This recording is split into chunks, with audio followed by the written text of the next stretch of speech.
চিলাপথাৰস্থিত লোক নিৰ্মাণ বিভাগৰ কাৰ্যবাহী অভিযন্তা লগতে কনিষ্ঠ অভিযন্তা দুৰ্নীতি তেখেতলোকৰ কাৰ্যকাল আমি দেখিবলৈ পাইছোঁ। বিভিন্ন সময়ত আমি দেখিবলৈ পাইছোঁ।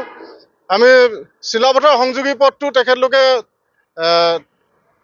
মানে মেৰামতিৰ কাৰণে আহিছে, কিন্তু তেখেতলোকে কি কৰিছে, তাতে পুৰণা চিলাপথাৰ PW অফিচত পৰি থকা ব্লক ইটাবিলাক তেখেতলোকে সেই ৰাস্তাটোত তেখেতলোকে তাত লগাবলৈ চেষ্টা কৰিছিলে।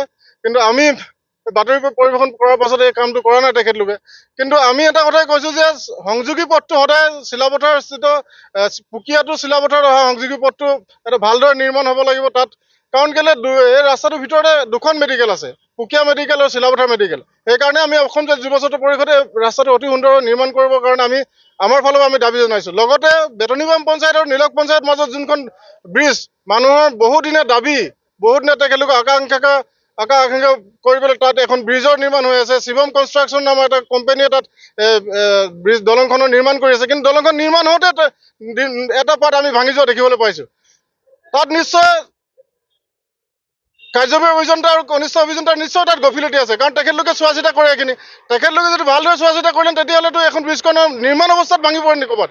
মানুহৰ তাত আৱেগ জড়িত হৈ আছে। মানুহৰ তাত ইমান এখন ডাঙৰ এটা এৰিয়া, তাত মানুহ অহা যোৱা কৰিবলৈ আগতে এটা সুস্থিৰ পৰিৱেশ নাছিলে, নাৱত মানুহ অহা যোৱা কৰিছিলে। তাত এখন ব্ৰিজখন ইমান দিনৰ মূৰত তাত এখন ব্ৰিজ এখন বনিবলৈ আহিছে, কিন্তু তাত এই অভিযন্তাসকলৰ কাৰ্যবাহী অভিযন্তা আৰু কনিষ্ঠ অভিযন্তা সাগৰ ৰাউত নেকি তেখেতৰ নাম, কনিষ্ঠ অভিযন্তা, তেখেতলোকৰ আচলতে গফিলতিৰ কাৰণে আজি এই অৱস্থা হৈছে। আমি সেইকাৰণে অসম যুৱ ছাত্ৰ পৰিষদ ধেমাজি জিলা সমিতিয়ে অহা 22 ডিচেম্বৰত আমি চিলাপথাৰস্থিত লোক নিৰ্মাণ বিভাগৰ অফিচত আমি গণবিক্ষোভ কাৰ্যসূচী আমি হাতত লৈছোঁ।